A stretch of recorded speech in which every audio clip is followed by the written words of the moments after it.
Turn to page 27, chapter 30. We cover the first two paragraphs of chapter 30 on the Diamond Sutra. I would like to repeat again section 30, the first paragraph, page 27. Subbuddhi of a virtuous man or woman reduced to dust all the worlds in the universe. Would these particles of dust be many? And Subbuddhi said, many, well-honored one. Why? Because if they really existed, the Buddha would not say they were particles of dust. And why? Because when the Buddha speaks of particles of dust, they are not, but are expediently called the particles of dust. It sounds paradoxical, but it isn't. All things, big or small, are formed because of causality. Many causes put together to make it happen.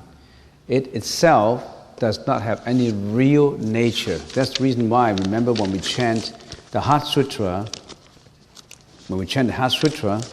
it says, form is emptiness, emptiness is form. The same is true with perception, conception, volition, and consciousness.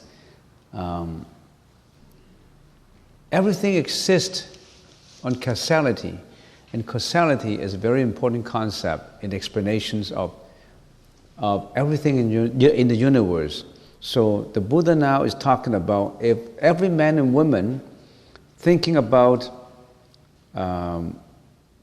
if we visualize to reduce all our body to dust, would there be many dust? So the Buddha was trying to point out the smallest thing, the smallest particle. It would be dust. In those days, they call it dust, but now we call it atoms, protons, electrons, small particles.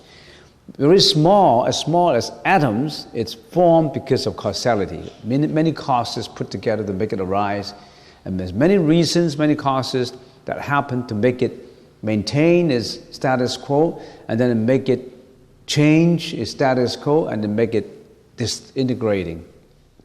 The next page, well-honored one, when Tathagata speaks of the world, they are not, but expediently called the world. Why? Because if they really exist, they are just agglomerations. The Tathagata speaks of agglomeration, which are not agglomeration, but are just expediently called agglomeration. The Buddha is talking from atom to the multiplicity of atoms, for the multitude of atoms. Now he changed it to the largest item. From a small item with dust and particle to the largest item will be the world, the universe. The world, the universe is the same. When the people of Stravasti offer a ball of rice to the Buddha, the Buddha asked the question, am I eating a ball of rice or grains of rice? A ball of rice is like a universe. The grain of rice is what makes up of the universe. Which is real, which is more real, or both are unreal. I remember there was a poem by a British poet. It's called William Blake. And he says, to see the world in a grain of sand, and to see a heaven in a wildflower, hold infinity in your hand and eternity in an hour. Have you heard that poem before? To see the world in grains of sand. What is this world made up of? You have a handful of sand in your hands. Do you see the grains of sand? The world is there. So to see the world in a grain of sand, in a collection of sand, and heaven in a wild flower. And many people say heaven is happiness, and heaven is a lot of flowers in heaven, but you can see heaven right away in a wild flower. Everything is in a sleight of hands. It's all delusions. They exist, but they exist impermanently. They exist on causality, they exist in emptiness, they don't have existence. They don't have permanent existence. That's why it says, in emptiness, there is no form. It may sound paradoxical to you because we don't have the wisdom to perceive it. What the Buddha had enlightened, had realized, is not easy to grasp. It is the most difficult to comprehend. That's why there is, in emptiness, there is no form, no perception. There's no form, no perception, no conception, no volitions, no consciousness. There's no eye, ear, nose, tongue, body, or mind. There is no form, sound, smell, taste, touch, or object of mind. There's nothing to be obtained. But there is, right now, existing now. I have my eyes, my nose, my ear, my tongue. And how come you say none of them? You really have to come to realization to understand this.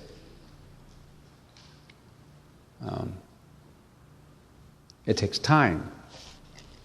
So, whole infinity in the palm of your hand. Whole infinity. How can you hold infinity in the palm of your hand? An eternity in an hour. William Blake, he must have been enlightened somehow to write a poem like that. There are people who are enlightened. And enlightenment is in different stages, in different degrees. So, if you think that, this world is one agglomeration, that this whole world, someone must have created this world. This world is created by God. It's a creator who created the world. Then you fall into the problem of logic. What is an agglomeration? One unity. It means if you fall into the illogical concept of it must be one creation, that means it can be created out of something, and that will permanently exist. That will be in eternity. How can anything be in eternity? How can anything exist permanently? How can anything exist without causes? Nothing can exist without causes. So its creation is based on causality, not based on having its real nature. What do I mean when we say having its real nature? It can be created out of its own. If the Creator creates the world, who created the Creator? The Creator create Himself? If the Creator creates Himself, it means it's self-creation. Is there anything such as self-creation in this world? It's created out of the blue. It's created with no causes. Imagine our body.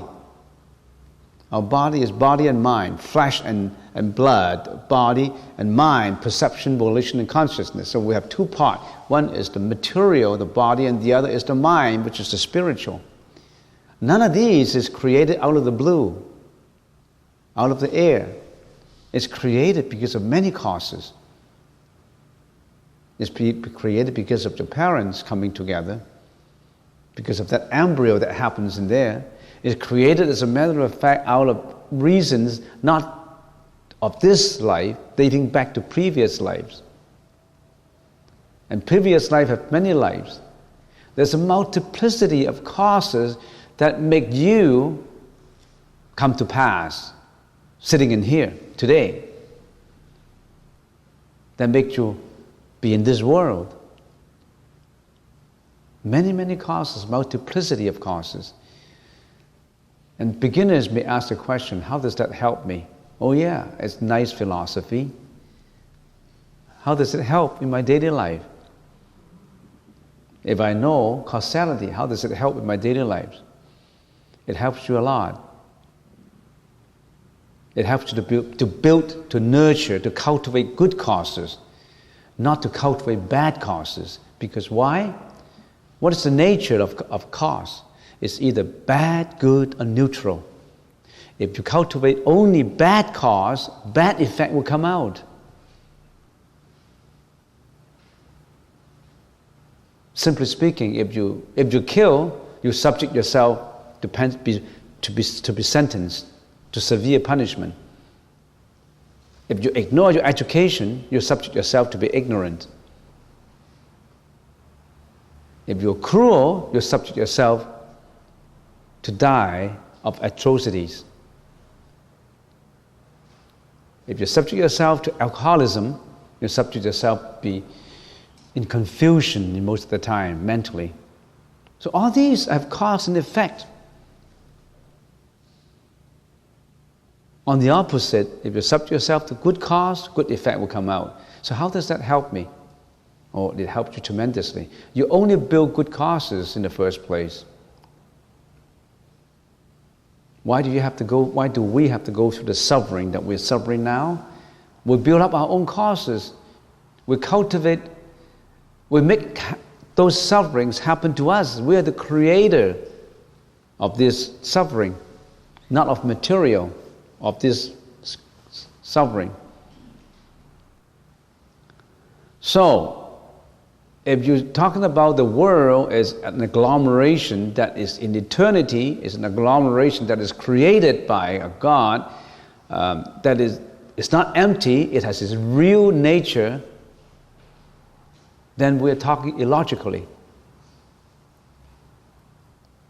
So if you think everything has a real nature of its own, the Buddha said, no, that's not true.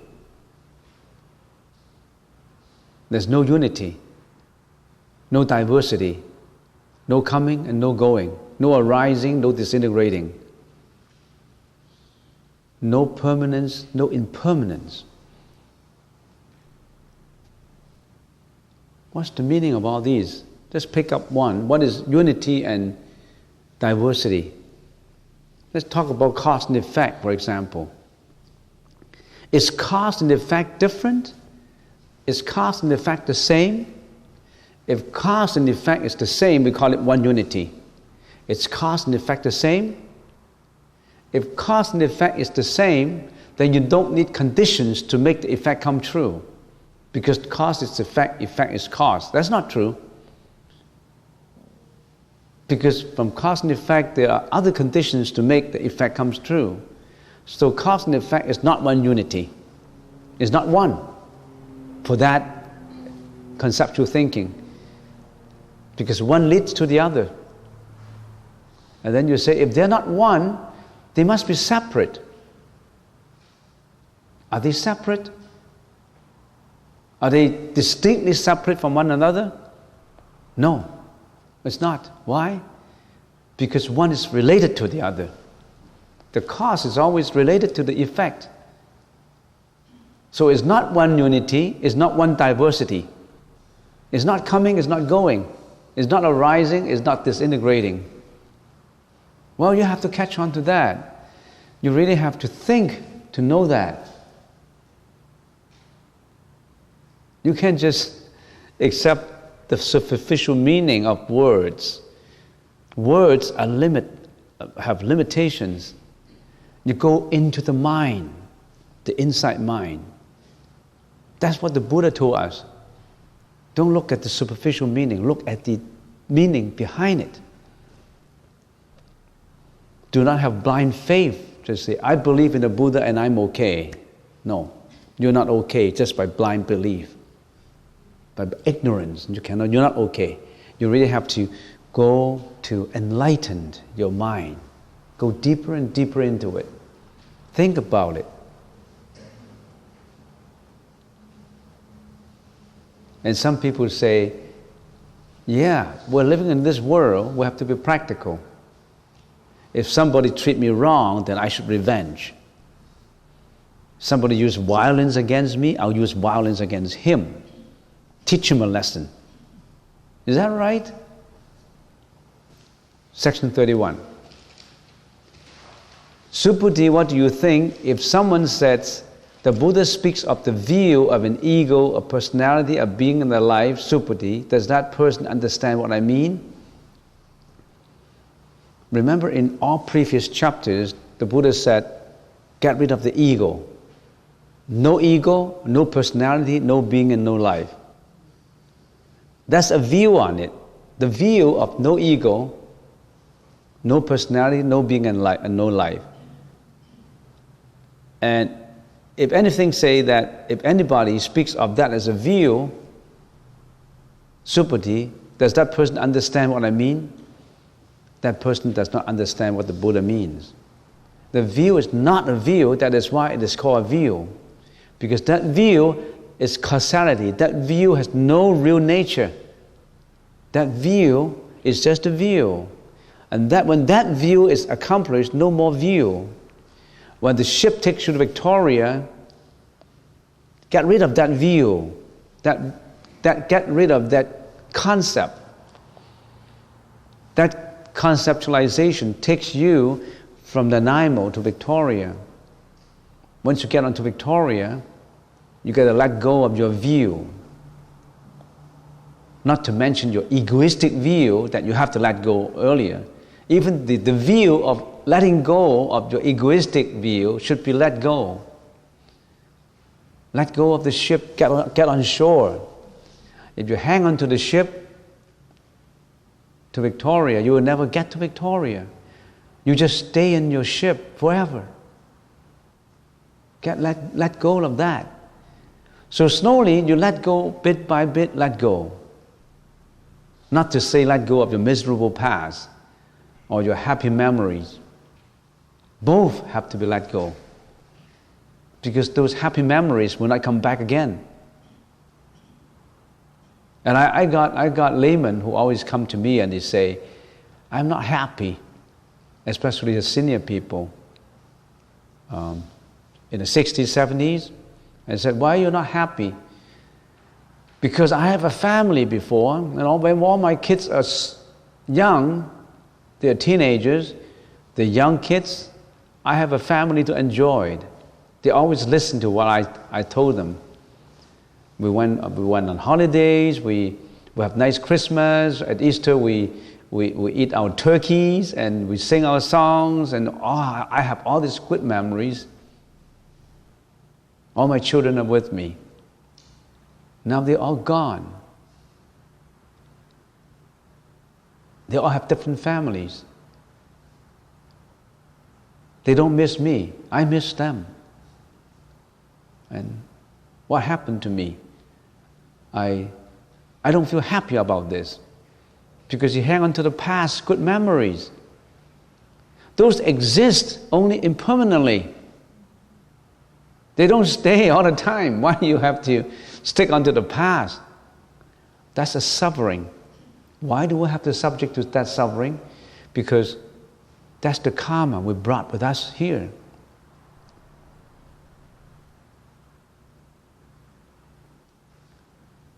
That's why the Buddha said, let go. Let go of your happiness, your nostalgic happiness. Let go of your miserable past.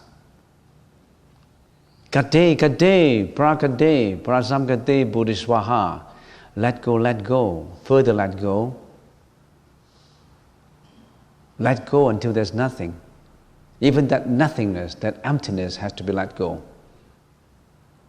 Bodhi, if you have completely let go of everything, you see the light. Because there's no hindrances, no more obstacles in mind. If there's no obstacles in mind, there's no fear, no anxiety, no depression, no mental afflictions. That's what the Heart Sutra says. It says here, the Bodhisattvas practicing Prajnaparamita have no obstacles in mind. Having no obstacles, they overcome fear, liberating themselves forever from delusions, ultimately realizing nirvana. All Buddhas of the past, present and future, abiding in Prajnaparamita, attain Anuttara Samya Sambuddhi. It's easy to say so, but it's difficult to practice. Because every time when the sinners think about all these nostalgic happiness, he's unhappy. But now he's happier than before because he put all this into the chanting. He put all this into the mindfulness of the Buddha's teaching. Because the past, no matter how happy it is, how miserable they are, they have to be let go because it belongs to the past. The time of the past will not come to the present. The present does not contain the time of the past. Sure, you can flash back to the past when you're attached. And people say, should I just forget about the past? What about my past experiences? If I learned from my past experiences that I should do this and I shouldn't do that. That's different. That's your learning, that's your improvement, that's your enlightenment. But you don't attach to past. So it says, if you have a view, you let go of that view, personality, let go of being and life. The fourfold of letting go. And it says next in the next paragraph, no well-honored one, the person does not understand if he still have a view of Buddhism, of the Buddhist teaching of letting go, the ego, personality, being and life, he still have a view, he still have Buddhism in his mind. He still have that ship that has brought him to Victoria. He hasn't let go of the ship. He hasn't set his foot on shore. So that person does not understand. Why? Because when the Tathagata speaks of the view of an ego, personality, of being in a life, it is not really, but it's only experientially called view of an ego, personality, being in a life.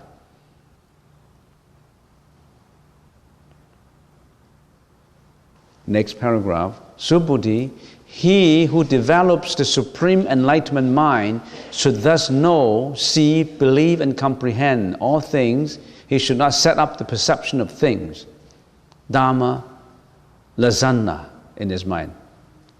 In emptiness, of course, there's no form, nor perception, nor volition, nor consciousness. Even that has to let go. Next page. Subhuti, the so-called form of beings, the Tathagata says is not, but it's just called the form of things.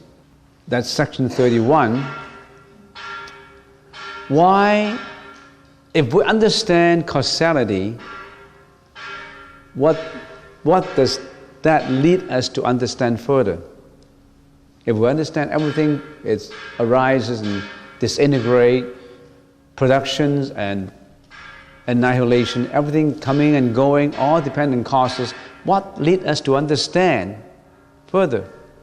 That lead us to understand more of what? That lead us to understand, obviously, there's no permanence. The world is impermanent. Everything is fleeting.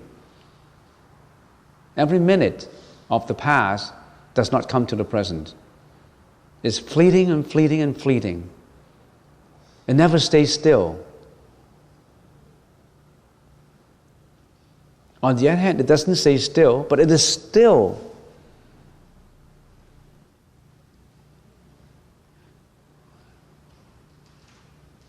Because only the phenomena change. It changes, but it doesn't change. The phenomena change, but the nomina doesn't change. There's a sea of water. The sea is still, is equanimity, is peaceful. When the wind blows onto it, the wind of ignorance blows onto it, waves come out. This wind is elusive. Where does this wind come from? Ignorance comes from.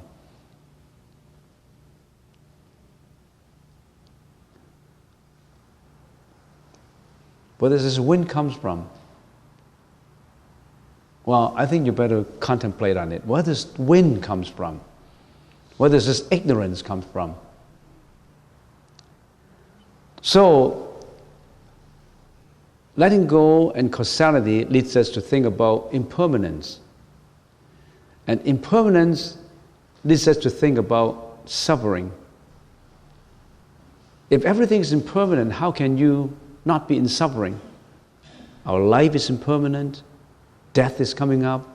Nothing remains and maintains it as it is. So suffering is an accepted fact in life. It's not being negative, it's factual. It's a fact that there's suffering. The earth is fragile and unsafe. So causality tells us that the world is impermanent, the earth is fragile and unsafe. What does it further tell us?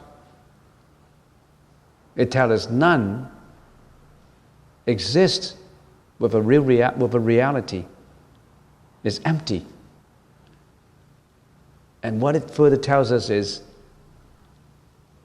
there's no self. And this self means, if we put it simply, is control. There is no me, there's no ego, there's no me. That ego is illusion, is delusory.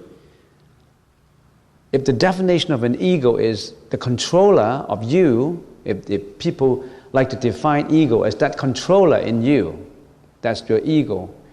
But that controller in you is not controlling. He's out of control because he cannot control your life and death. You have to subject to life and death. If you are sick, the controller cannot control you not to be sick. If you have to die, that controller has no say. You have to die. That controller is not the real you. You have to go beyond that controller to find that real you. So I've come to section 31. I have another section 32 to finish, and then I finished the Diamond Sutra. I've been talking on it for the whole year, and finally I come to the last section. So I'll wait for Lee to come back to celebrate the last section, because I've been talking for 1 year, and we spend many hours on it, just talking about the Diamond Sutra. It contains many, in appearance, to be paradoxical sentences, but they are not. Thinking in two terms, phenomena and noumena. Phenomena is the form, what appears. Noumena is formless. You cannot comprehend it. It has to be contacted, or you really have to comprehend through inner wisdom. Through the inner wisdom. You cannot even talk about it. You cannot see it, you cannot talk about it. What is it? You cannot see, you cannot talk, you cannot hear about it. What is it? I think we all contemplate on that. What is it?